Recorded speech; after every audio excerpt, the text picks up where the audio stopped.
Hello students, कैसे आप सभी। आज हम बात करेंगे इनऑर्गेनिक के one of the important topic और चैप्टर के बारे में, केमिकल बॉन्डिंग। ठीक है, तो केमिकल बॉन्डिंग के अंदर हम कुछ पॉइंट्स पहले देख लेते हैं एक समरी के फॉर्म में। ठीक है, कि क्या क्या पॉइंट्स हम डिस्कस करेंगे। तो स्टार्ट करते हैं। चलिए, केमिकल बॉन्डिंग हेडिंग मैंने डाल रखी है। टाइप्स ऑफ बॉन्ड जैसा लिखा हुआ है, types of bond inter atomic और इंट्रा एटॉमिक। इंट्रा या कह सकते हैं हम लोग इंटर मॉलिक्यूलर, इंटर एटॉमिक और इंटर मॉलिक्यूलर। इंटर एटॉमिक कौन कौन से हो सकते हैं बेटा? कोवलेंट, आयनिक, कोऑर्डिनेट, मेटालिक। उधर बात करेंगे टाइप्स ऑफ बॉन्ड्स के बारे में। Suppose that metal non metal से मिलता है तो कौन सा बॉन्ड तैयार होगा? Ionic bond. नॉन मेटल से मिलेगा तो कौन सा बॉन्ड फॉर्म होगा बेटा? आपका कोवलेंट। ठीक है, और एम मतलब मेटालिक, और मेटालिक आपसे अगर बॉन्ड होता है तो इसके बीच में जो बॉन्ड तैयार होगा वो आपका होगा मेटालिक। ठीक है, इंटर एटॉमिक के अंदर ये चार टाइप होते हैं। इनको आराम से डिस्कस करेंगे हम लोग इस टॉपिक के अंदर। कुछ बच्चों को पहले से चीजें आती होंगी 11th के टॉपिक के अंदर। आयनिक बॉन्ड, कोऑर्डिनेट बॉन्ड क्या होता है, मेटालिक मैंने एक शॉर्ट में डिस्कस कर दिया। मेटल के जो बीच के अंदर बॉन्ड होता है वो मेटालिक कहलाता है बेटा। कोवलेंट बता दिया। और एक चीज मैं यहाँ थोड़ी सी इंट्रोड्यूस करना चाहता हूँ, जो मैंने ऊपर लिखा है मेटल प्लस नॉन मेटल। ठीक है, जब भी दो एलिमेंट के बीच का electronegative difference 1.7 according to JD Lee, ठीक है 1.7 हो, कहीं बुक में 2.1 लिखा होता है, डिफरेंस अगर 1.1 होता है तो उस टाइप के बॉन्ड को कहते हैं बेटा आयनिक बॉन्ड। ठीक है, तो ये चीजें आपकी कुछ इंपॉर्टेंट पॉइंट्स हो गए। फिर आ गया आपका इंटरमॉलिक्यूलर। इंटरमॉलिक्यूलर के अंदर वॉन डेर वाल आता है और हाइड्रोजन आता है आपका इंटरमॉलिक्यूलर के अंदर। वॉन डेर वाल बहुत इंपॉर्टेंट है बेटा। Van der Waals intermolecular bonding की वजह से ही आपका नोबल गैस का साइज बढ़ जाता है। नोबल गैसेस जो होती है, इनर्ट गैसेस होती है, इनका साइज काफी बढ़ जाता है। और हाइड्रोजन बॉन्डिंग टू टाइप्स की होती है, एक होता है इंटरमॉलिक्यूलर, एक होता है इंट्रामॉलिक्यूलर। इन दोनों टॉपिक को हम आराम से डिस्कस करेंगे और आगे कुछ पॉइंट्स हैं वो भी हम डिस्कस अभी कर लेते हैं।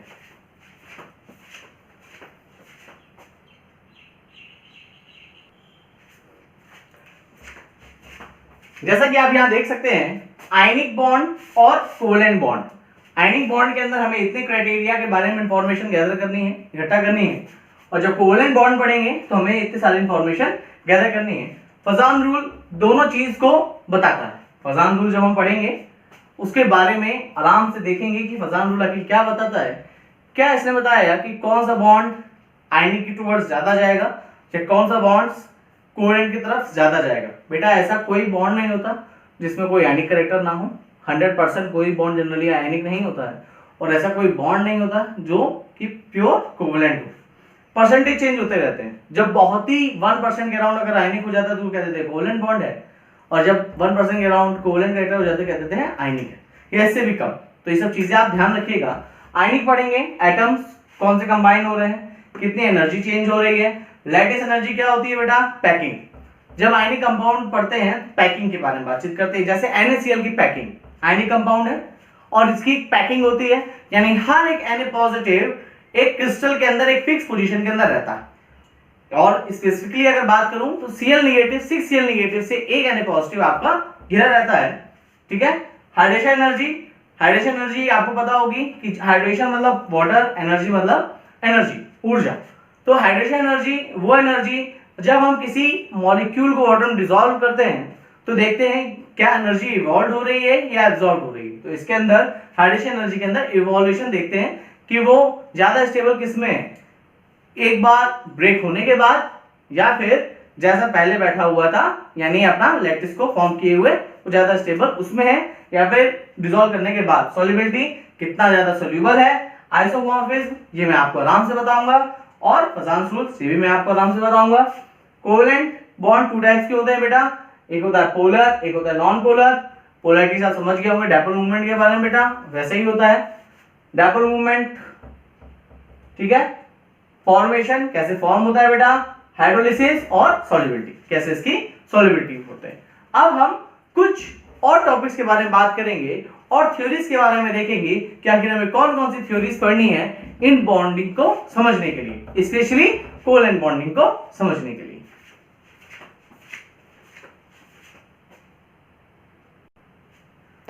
तो यहां आप देख सकते हैं मैंने लास्ट में कोऑर्डिनेट बॉन्ड एक टॉपिक मैंने आपको पढ़ाया था, जिन्होंने नहीं देखा हो वो लास्ट मेरा वीडियो देख लेंगे एसिड एंड बेसिस का, उसके अंदर थोड़ी बहुत इंफॉर्मेशन कोऑर्डिनेट बॉन्ड की मैंने दे रखी है।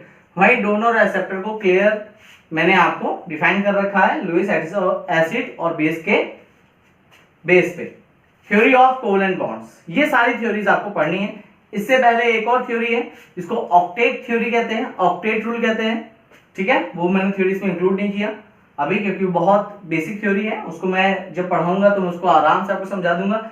ये सारे पॉइंट्स आपको क्लियर होने चाहिए, इस पे क्वेश्चन जरूर आता है। वेस्टर थ्योरी आपको स्ट्रक्चर के बारे में इंफॉर्मेशन देती है, हाइब्रिडाइजेशन आपको बताती है कि आप वाकई में हर एक बॉन्ड बराबर होता है या नहीं, और एमओटी मोस्ट इंपॉर्टेंट टॉपिक है ये आपका वेस्टर थ्योरी का, वेस्टर थ्योरी कह रहा हूं, केमिकल बॉन्डिंग का।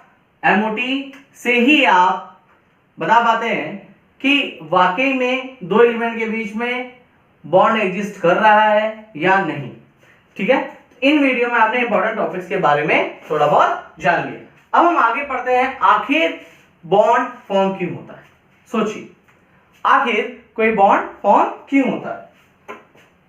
हाँ, कुछ बच्चों ने कहा कि सर स्टेबिलिटी के लिए, बिल्कुल सही आंसर है बेटा, बिल्कुल होगा।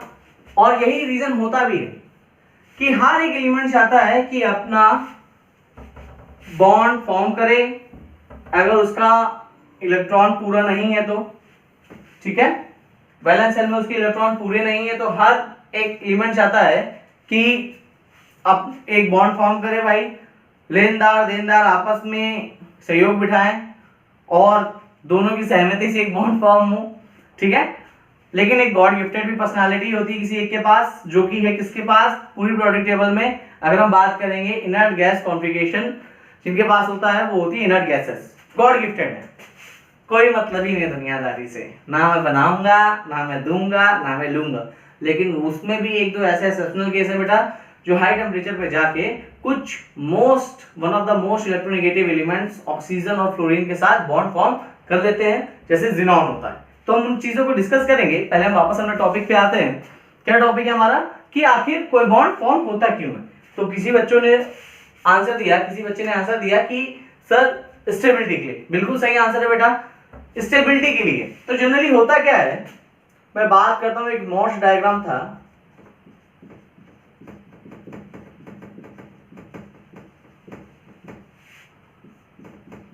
एक मॉर्स डायग्राम था, ठीक है। और बात करें पोटेंशियल एनर्जी के बारे में, अगर दो चार्ज हैं तो पोटेंशियल एनर्जी के बारे में बात करें तो एक फॉर्मूला निकाल के आता है के Q1 Q2 बाय R। बेटा R स्क्वायर नहीं होता, R होता है। जब आप फोर्स की बात करते हैं तो उसके अंदर R स्क्वायर आता है, ये चीज ध्यान रखिएगा, ठीक है। ये मैंने फॉर्मूला लिखा Q1 Q2, मैं मान लेता हूं अपोजिट जो चार्जेस हैं। अगर दो अपोजिट चार्जेस आपस में पास आएंगे तो एक दूसरे को अट्रैक्ट करेंगे तो स्टेबिलिटी आएगी तो एनर्जी रिलीज होगी और कंपाउंड मेरा स्टेबल होगा। तो इसी भी आप पे आगे बात करते हैं। मोल डायग्राम ने बताया कि जब दो एटम और एलिमेंट की बात कर लेता हूं, मान लीजिए दूर थे, मैं ज्यादा दूर नहीं बना सकता क्योंकि इतनी जगह नहीं है, मैं मान लेता हूं ये एक दूसरे से इन्फिनिटी पे थे, यानी एटम दोनों फ्री थे, किसी के टच में नहीं आए, ठीक है। एक दूसरे के टच में नहीं आए तो क्या होगा, फ्री होगा, मतलब उसकी काइनेटिक एनर्जी क्या होगी, मैक्सिमम होगी। लेकिन जैसे पास आना स्टार्ट हुए तो मैं इस वाले और इस वाले को स्पेसिफिकली एक नाम दे देता हूं। सपोज दैट ये एटम है आपका, इस एटम को नाम देता हूं A, या एलिमेंट को नाम देता हूं A, इस एलिमेंट को नाम दे देता हूं B, ठीक है। सपोज दैट इसके न्यूक्लियस को मैं कह देता हूं, इसका जो न्यूक्लियस होगा इसको कह देता हूं Na, और इसका न्यूक्लियस जो होता है इसको कह देता हूं Nb, ठीक है। इसका जो इलेक्ट्रॉन होगा उसको कह देता हूं Ea, इसका जो इलेक्ट्रॉनिक क्लाउड हो जाता है उसको कह देता हूं Eb, ठीक है। Ea और Eb जैसे पास आने लग गए, तो Na मतलब न्यूक्लियस ऑफ एटम A इसके इलेक्ट्रॉनिक क्लाउड के अंदर खींचने की कोशिश कर रहा है, अभी तो खींच रहा है ना, क्योंकि न्यूक्लियस छोटे साइज मान लिए कि उसके इलेक्ट्रॉनिक क्लाउड को खींच रहा है। और जब इलेक्ट्रॉनिक क्लाउड को खींचने लग गया अट्रैक्शन बढ़ने लग गया तो क्या होगा, काइनेटिक एनर्जी कम होती जाएगी और टोटल एनर्जी क्या होती है, वो तो कंजर्व रहती है। तो क्या एनर्जी बढ़ेगी, पोटेंशियल एनर्जी। ठीक है, अगर काइनेटिक एनर्जी कम होगी तो पोटेंशियल एनर्जी क्या होगी, बढ़ेगी। लेकिन अगर मैं इस बिहाफ पे इसकी बात करूं कि दोनों अपोजिट चार्जेस हैं तो ये स्टेबिलिटी की तरफ जाएंगे। स्टेबिलिटी का मतलब क्या है कि पोटेंशियल एनर्जी धीरे धीरे नीचे की तरफ कर जाने लगेगा क्योंकि एक दूसरे के आपको स्टेबिलिटी की तरफ ले जा रहे हैं। तो जैसे जैसे ये पास आएंगे, एक पॉइंट ये हो गया, एक पॉइंट मैं आगे बना देता हूं। सपोज एक पॉइंट मैंने यहां बनाया जहां मैं इनको थोड़ा सा पास कर देता हूं। ठीक है, थोड़ा सा नहीं, पास ही कर दिया मैंने काफी। ये बिल्कुल एक दूसरे की चिपक गए। ठीक है, ये बिल्कुल चिपक गए, बहुत पास आ गए। अभी भी अट्रैक्शन हो रहा है और काफी तेज हो रहा है क्योंकि अब पोटेंशियल एनर्जी जो हो रही है धीरे धीरे कम हो रही है क्योंकि दोनों अपोजिट चार्जेस है। न्यूक्लियस पे होता है पॉजिटिव चार्ज, इलेक्ट्रॉन पे होता है बेटा नेगेटिव चार्ज। तो एक दूसरे को क्या कर रहे हैं, अट्रैक्ट कर रहे हैं। अट्रैक्ट करेंगे तो कहां जाएगा बेटा, स्टेबिलिटी की तरफ जाएगा। अब ये और पास ले आता हूं, सपोज दैट ये मान लीजिए ये तो अभी बाहर बाहर सरफेस टच हो रही है, मैं मान लेता हूं और पास ही लिया है कुछ इस तरीके से, कुछ इस तरीके से पास और आ गया।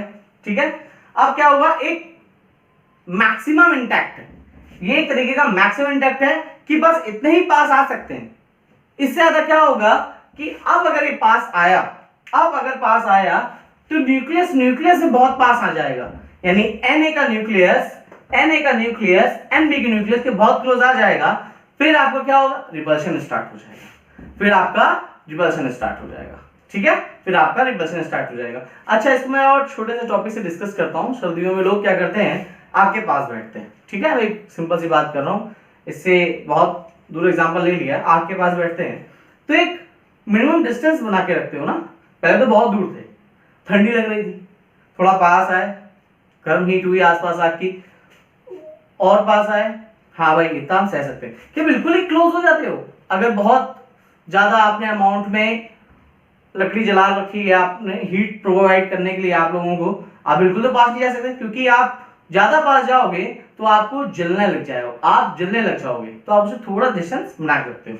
वैसे इसके साथ है कि जैसे जैसे न्यूक्लियस Na Nb की तरफ आने लग गया, पॉजिटिव चार्ज बहुत पास आ जाएंगे और एक मैक्सिमम तक ही पास आ सकते हैं जब तक उनको रिपल्शन स्टार्ट ना हो। ये मैक्सिमम हो गया, लेकिन जहां और पास आने लगे तो रिपल्शन स्टार्ट हो जाएगा और रिपल्शन अगर स्टार्ट हो गया तो पोटेंशियल एनर्जी बढ़ जाएगी। इसी बिहाफ पे मैं इसको कर्व को लेके चल रहा हूं और इस लाइन को थोड़ा सा एक्सटेंड कर देता हूं क्योंकि फिर मेरा कर्व ढंग से बनेगा नहीं। इसे थोड़ा सा मैं इसको फिर और आगे की तरफ शिफ्ट कर रहा हूं बेटा। यहां पे क्या होगा, यहां पे दूर था, कोई डिफरेंस नहीं, यहां पास आने लग गया, हो गया। अब ये चीज बिल्कुल नीचे हो गई, यानी मैक्सिमम देखिए पोटेंशियल एनर्जी डिक्रीज में चल रही है, और लेकिन अब अगर आगे जाएगा तो पोटेंशियल एनर्जी बढ़ जाएगी और ये बहुत स्ट्रेट बढ़ जाती है, बहुत सीधी।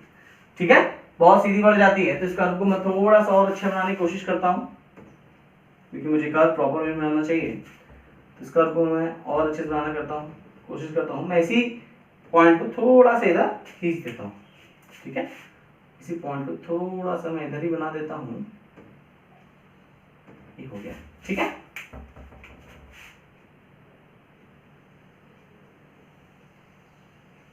ये पोटेंशियल एनर्जी बढ़ गई, यानी मैक्सिमम दो एटम इतने क्लोज आ सकते हैं।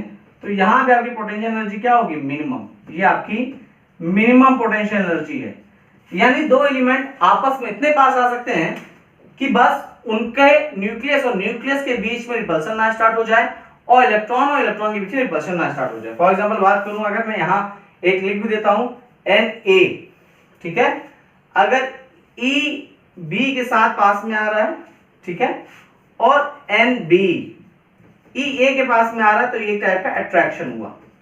क्या हुआ बेटा, अट्रैक्शन हुआ। ठीक है, और यही चीज अगर मैं बात करता हूं, थोड़ा इधर ले लेता हूं, Na NB के क्लोज जा रहा है, ठीक है, और EA EB के क्लोज आ रहा है, तो ये क्या होगा बेटा, रिपल्शन स्टार्ट हो गया। रिपल करेंगे बेटा एक दूसरे को, रिपल्शन स्टार्ट हो गया। ठीक है, रिपल्शन स्टार्ट होती क्या होगा, स्टेबिलिटी डिक्रीज हो जाएगी, पोटेंशियल एनर्जी एक ऑल ऑफ सडन बढ़ जाएगी। तो ये मेरा पहला पॉइंट था। ठीक है, वीडियो थोड़ा सा लंबा हो रहा है, इसीलिए हम जो बाकी के पॉइंट्स हैं वो नेक्स्ट वीडियो पढ़ेंगे। And please if you like my content then please subscribe and like my channel. Thank you so much. मिलते हैं नेक्स्ट वीडियो में बाकी आगे के पॉइंट्स लेकर।